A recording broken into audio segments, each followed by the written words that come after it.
This is Plant-Based News. I am Peter Winthrop. Today my guest is Brian Rose, host and founder of London Real. How's it going, Brian? Awesome. Thanks for coming to the studio. So I hear you've been challenged with a triathlon on a plant-based diet. Can you tell me about it? Yeah, well, every week I'm here in the studio speaking with some crazy person from around the world. It could be a writer or a fighter or a politician or a rock star or a billionaire. And this guy walked into my studio last year. His name is John Joseph. He's 55, and he's a former punk hardcore guy who's actually been a vegan for 37 years, and he runs Ironman competitions. And I don't know, he saw something in me, and he invited me to New York, and he challenged me to run my first Ironman. So it happens in 45 days. And have you done anything like this before? No, I'm not an endurance guy at all. I train Brazilian Jiu-Jitsu, Thai boxing, I lift weights, but nothing like, I just don't do endurance, never have. And what about the diet? Plant-based diet, 100%?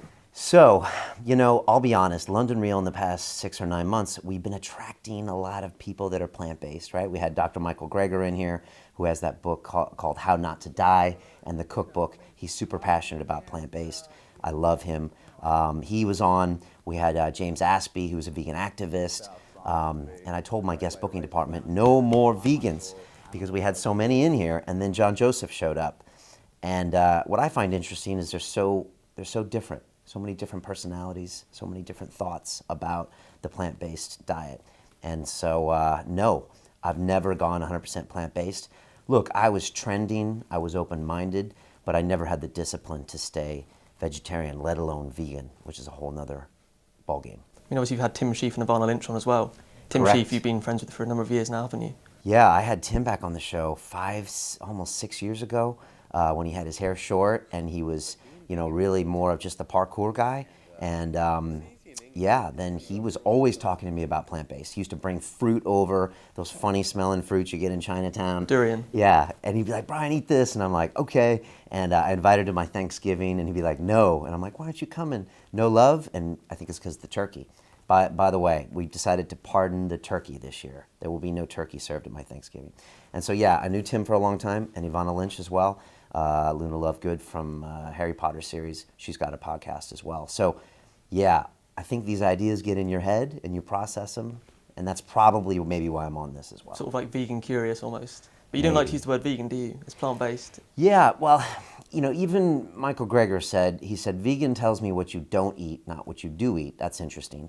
And obviously, there's people that are vegan activists, and some people say, okay, I'm just eating plants. So I understand there's lots of identities in the community, just like there are in martial arts and broadcasting. So for me, yeah, I'm eating only plants. That's really what I am right now. But that would be a vegan diet. I don't know if I am a vegan. I don't know how I feel about animals and all that. But I think when you eat a lot of plants, you do start to think about what's happening to the animals in a dairy situation or even eating them. So I wouldn't say I'm not thinking about some of the other issues that go on with veganism. So do you feel it's opened your eyes to those things and maybe after the triathlon you're going to start looking into these things more? Yeah, I'm lucky. Every week I get ideas in my head and we broadcast them out. So, like I said, when James Aspey is talking to me about, holding vigils in front of slaughterhouses and I'm watching his stuff and I'm listening to what he says, it has to go in one ear. Also, I've got guests like Charles Poliquin and Ido Portal who tell me vegans are a bunch of punks and they can't train and they're weak. So I got all of these things coming around and I'm now road testing it.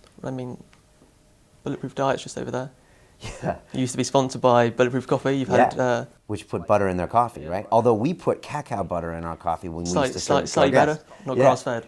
Just because also I had guests coming over that were vegan, so we would put cacao butter in. It also kept longer.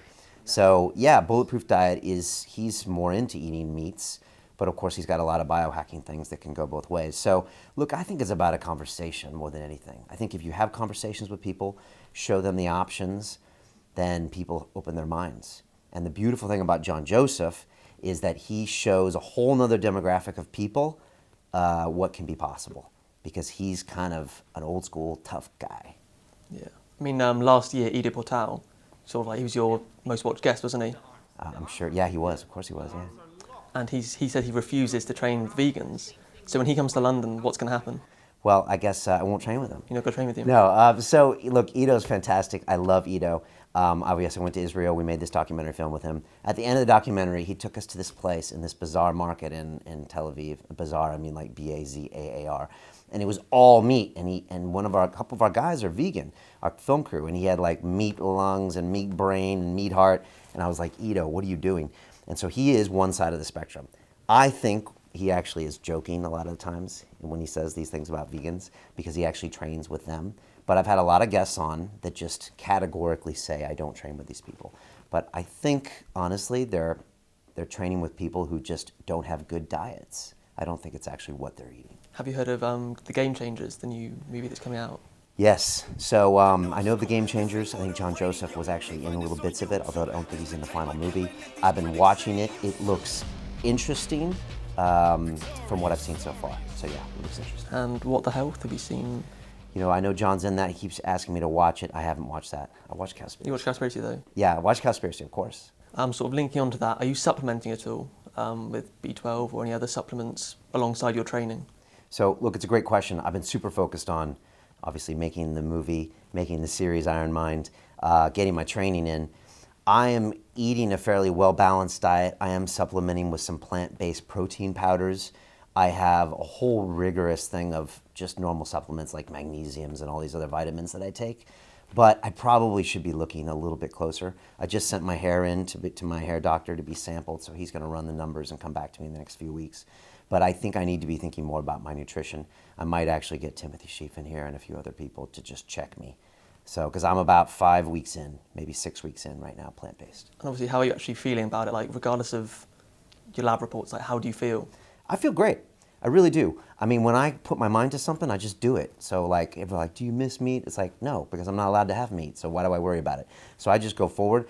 I've got an amazing woman at home who's just completely turned the kitchen upside down, and she's just cooking plants. So this morning she got up early. She makes me tofu scramble burritos. She's making me these pancakes that I eat every day. I'm training a lot, and I have a tendency not to eat. So now I eat anything in sight that, of course, is a plant. And there's lots of great options. So I feel great. It's all good. Will I keep it up after May 20th? I don't know. We'll see. Maybe. So you've got your family on board as well as some of the guys here at London Real. You know, London Real is early adopters. Like everybody here, I mean, the team here, like they're amazing, incredible people. They're forward thinking. And I mean, half the staff here was vegan even a year ago. So yeah, they're all on board. If you look at our cupboards, it's all plants. So it's easy to do when you're in an environment of people that support you. And now pretty much my family's gone plant-based as well. I mean, even my kids. Like I saw an egg the other day and I was like, what the hell is that? So yeah, we're getting there. And obviously you haven't actually had that long really to train for this, have you? What was it, 90 days? Yeah, so I've got 45 days left. So I've had about 2 months to train. So it's just been a huge learning process. It's been, very uncomfortable. And it's just volume. That's what an Ironman is. It's putting in volume. What sort of training is it? Is it a lot of endurance training, like zone 2, threshold? What sort of things are you doing? Yeah, so I have a Garmin watch that I wear normally, not this thing that tracks my heart rate. And I've got a trainer that's training me and John Joseph. Her name's Samantha Murphy. And so she gets all my data every single day. And she has me doing, I think, about 14 workouts per week. So today is bike day and run day. So I'll be an hour on the bike up into, I don't know, probably zone 2, maybe touching, probably zone 3, and then going right afterwards to about 50 minutes on the treadmill for the transition where your legs feel like jelly, and then just getting on there and being uncomfortable. And then the next day is a swim. On Saturday, I'm running 22K. On Sunday, I'm biking 70K, and then we back into swim on Monday. And then I try to get some break dancing in and some hand balancing to have some fun. And that's what my training's like. So yeah, intense. And the bike, you said, is the thing you struggle with the most? Man, I have a hard time with the bike, I'll be honest. It's, we all rode bikes as kids and they're fun, but when you're riding it for an endurance race, like it's business. You got to get on that thing and pump until your heart rate's high, your legs. I'm very stationary. It only relies on a few muscles. So to get my heart rate... You have to work a lot harder than if you're running. Running, your heart rate skyrockets, doesn't it? Exactly. And so I struggle. And some days, if my head isn't into it, it's just hard to really get into it. And then you put yourself on a bike with traffic and people around, then it's hard. So honestly, this weekend's a big test for me to see if I can go do 70K, and it doesn't take me like 7 hours. And yeah, it's been a struggle. Yeah, and obviously John Joseph is one who's challenged you to do this. Do you feel as if he's sort of like being your mentor? Do you feel like he's got something to teach you? Because he's expressed a number of times that he feels like there's something in you which he's sort of wanting to get out of you as such. So Yeah. what's the sort of the relationship like with you, the dynamic, what's it like? You know, people ask me about mentors all the time because I've been fortunate to have quite a few here. The beautiful thing about a mentor relationship is don't use the M word. So I get people all the time say, Brian, will you be my mentor? And my friend Tim Ferriss says the same thing. And his first reaction is, no, I don't have the time. So I meet people that teach me things. And whether it's Dorian Yates or Ido Portal or Dan Pena, the $50 billion man, John's one of those guys. And I think he saw in me a chance to be a teacher. Because let's be honest, being a teacher is a beautiful thing as well. I have lots of students and I love that role. So yeah, I think John saw something in me. He knew I had issues in New York. Tell your mind who the fuck is boss. I need a fucking answer. What's it gonna be?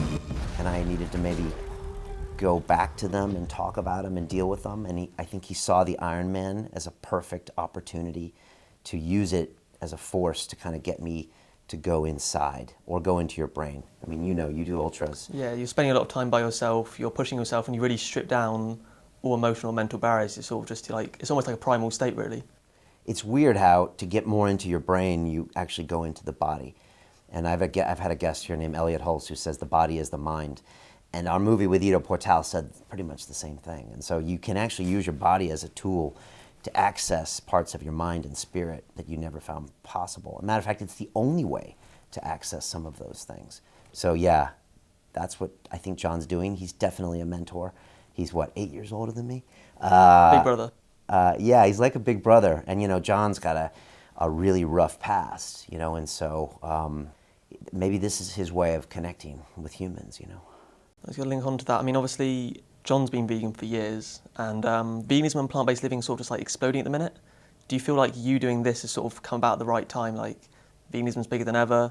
I think the other day a study came out saying about 7% of the UK now identifies as vegan. I'm not sure how accurate that is, but do you feel like you're already sort of getting on the wave as such, as it's just exploding? Yeah, look, it's a good question. I mean, John's been doing it for 37 years. You know, he was like a Hare Krishna monk back in the day, and he's a really intuitive guy. And he used to hang out with some Rastafaris, a band called the Bad Brains back in the day, and they actually inspired John to become a lead singer. And these guys, they eat Itao cooking, you know, which is, you know, it's, from what I understand, it's all vegetables, not always the tastiest stuff. And so John saw these guys that were just strong, powerful, crushing it on stage. And he's like, what's that guy eating? I'm going to have some of that. And so John's great. He always asks questions and he pursues different ways. And so, you know, now with me, like, I'm not doing this to like get on the vegan bandwagon. I'm just doing this because it's a great test for me to explore myself and to see if I can do this and learn. And I'm learning so much about myself and food. Like, I'm tasting food differently for the first time. It's amazing. Like, you know, when you, Tim Ferriss said this to me as well, when you give yourself constraints, that's how great art is made. And so for us, it's two people in a studio, there's no edits. You got 2 hours, talk. What can you make with that? Same with this. Now you got no meat in your life, no dairy. What can you make with that? I'm actually falling in love with food again. I was in the East Village of New York recently for a week to make this film, and there's great vegan cuisine everywhere. I mean, every corner has an option, has an amazing juice bar. There's a place called the Organic Grill that I went with John a few times. We filmed for the movie, and just so many amazing options. Same here in London, although I'd like to see more. And I think people need to talk about this more. It's funny, my grandfather was a cattle rancher. So I remember 7 years old going to a feedlot with 20,000 head of cattle that were about to be killed, and it smelled horrible. And my sister and brother were talking about going vegetarian, and my grandpa was like, what, are you crazy? And so, like, I have a family history of, first of all, people thinking about this and people that were totally against this. And so it's interesting to see me now trying it when I've heard these ideas for a long time. And it's been good. So you seem to have the two extremes, like in your guests as well. You have guests who say plant-based veganism is, you know, it's ideal, and then others saying you can't do it, it's impossible. Do you feel that's almost like attracted you to it because so many people are saying you can't do it, and then at the same time other people are so passionate about it? Yeah, I mean, I love a good challenge. I also love a good argument. You know, I think the problem with a lot of media channels is they're echo chambers, and they feed their consumers what they want to hear. I try to do the opposite with London Real. I try to piss you off every week. I try to change your game. I try to put something in front of you you'd never spend time with. So when Charles Poliquin said it's impossible for me to run an Ironman on a vegan diet, like, you know, I know that's not true, and I'd like to try to prove it. He knows that's not true as He well. knows though. that's not true, I think, as well. He's just saying it. It's just, but, you know, like Ito, he probably works with 100 people, and if 99 of them are quote-unquote vegan, he's probably like, okay, something's different than my meat eaters. That's in his brain. But I think it's all about having the conversation. You know, I think the more you talk about it, the more you see what's up, the more you challenge it, then we can find a new reality. And he's old school, too. So. Yeah, he's sort of the stereotypical no pain, no gain, isn't he? Where sort of meat is associated with masculinity. Yeah, I mean, he is. And like John Joseph has an amazing book called Meat is for Pussies, and he goes after that myth. Oh, it's manly to eat meat. Why? Is it also manly to smoke cigarettes and drink whiskey? No, we know that's stupid. So he counters all those things. The great thing about Charles Poliquin is he's a man of science. So if we can prove these things to him and show these things to him, he will adopt he's them. not going to straight out deny it like some people might. He'll understand. He'll read the science. Yeah, I think, look, the more we just give people examples, I mean, people respond to you changing your behavior. When I first started London Real, I thought we were going to blast out all this information. Everyone's going to say, thank you, we'll change our behavior. But they're actually watching me, they're watching you, they're watching the guests. How do they behave? And that's what they take incentive from. So with me doing this, I think people might say, oh, if Brian's going to try it, then maybe I'll try it. And then, you know, be your own judge. So you're almost sort of like promoting it and being an example of it. You're sort of a guinea pig for your audience. I'm a guinea pig, and also like I'm turning 47 before the race, and I just want to show people that like you can do all of this stuff. And so many people they just get locked in a prison in their own brain, and they say, I'm this age. I mean, I've had students that come in here and say, I'm 34, I'm too old to start a business, run a marathon, do this, do that. I'm like, what are you talking about? So I'm just here to show that it can be done, and you can change your frame of mind at any point. So would you almost say the diet's not even necessarily part of it, it's more just showing people that their limitations are the mental limitations they have? Is that more of what's going on here? Yeah, I mean, I think limitations are a fantastic way to explore who you are. So I think the diet is that, but I think the diet's more than that. I think, you know, what you put inside of you is a big part of who you are. So there's more to it, because I feel different. I do feel better on this diet, and I feel like I'm doing something right. So, I mean, it's just as important what you put in your brain, like what you're watching and listening to, as what you put in your mouth. And so, yeah, I think being aware of that is important. And what sort of things are you putting into your body? Like what sort of does like a standard day of eating look like for you? Great question. So this morning, like I said, I've got some plant-based protein powder that I'm having just in case, because I'm doing so much training, I might need some muscle rebuild. So I have some of that, some almond milk. My missus makes me tofu scramble breakfast burritos with like black beans, gluten-free. Then she cooks up a bunch of pancakes with like some tofu protein in there with maple syrup and bananas. I've actually gained a kilo in the last few weeks. I eat like falafel, hummus. She makes like a mean vegan spaghetti bolognese. She's just super creative. So I've got actually tons of options. I've got too much food around here. Because it's the sort of thing of people eat 3 types of meat most of the time, and then there's like thousands of edible plants, but people say veganism's restrictive or plant-based diets are restrictive. Do you feel that you're just exploring food more and more? Yeah, I'm learning more about all these wonderful tastes out there that I had forgot. I think when you're a meat eater, you focus on the meat. So, oh, I have chicken. Oh, the salmon is this. But you forget these plants have these wonderful flavors and textures. And I've always loved black beans and dal. I'm a huge fan of dal. I could eat that for days. And it's nice to go into these other pieces. If I ever bring any meat back, which I don't know if I will, I think it will be in complement to all these wonderful plants out there. Because, yeah, I've learned so much. But you must be proactive about your food.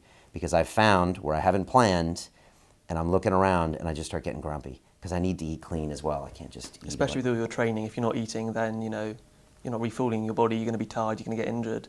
So, I mean, that's a really big part of what you're doing is the eating as well as the training. Super. I mean, I'm on a seafood diet right now. Are you? I seafood and I eat it. So, except there's no fish involved.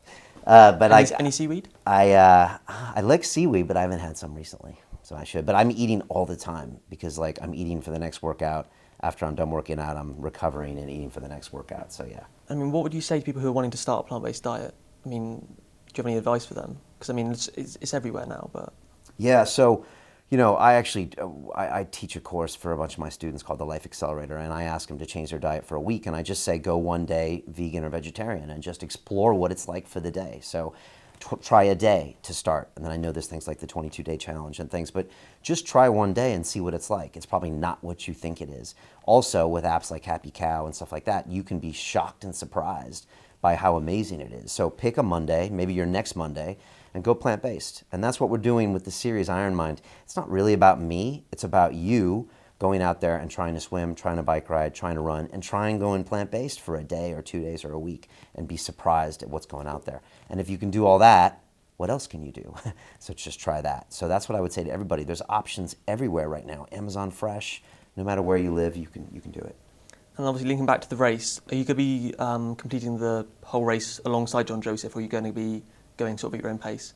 So I haven't told John this, but I'm going to beat his ass. Oh, is this a PBN exclusive? It is actually. And so, yeah, I'm planning to smoke that old man and beat him at the finish line. But look, John has finished 9 full Ironmans, including the one in Kona, Kauai, which is the one that it has like lava fields and crosswinds. And I mean, he did a swim for the New York one where there was like a dead body floating in the water. Like, just like he's been in horrible conditions. And so, I think John is going to try to stay with me on the race, which I actually hope he doesn't do, because he's probably going to be like, come on, Brian, let's go. And I'll be like, why don't you just leave me alone so I can finish my race? But I bet he's going to be with me, which probably means he's going to push me the whole way. So that should be really interesting. So yeah, I think we'll probably finish together, but I don't know. So obviously it'd be nice to have someone near you in the swim, because the swim is probably the hardest part of the race. Many people have like panic attacks before they even start. Yeah. So I asked my trainer, Samantha Murphy, I said, do people die on the swim? And she said, no, Brian, don't worry about it. They're just having heart attacks. And so, and she said, it's mostly men your age. And so, look, in New York, John put me through what he calls the mosh pit in the water. And so he took me to a pool and he started punching me in the head and pulling me down by my legs. He ripped my goggles off and he was pushing me. He said, look, you don't get your own lane, there's going to be 3,000 people in the water. So I'm already getting used to having people around me and bumping into them.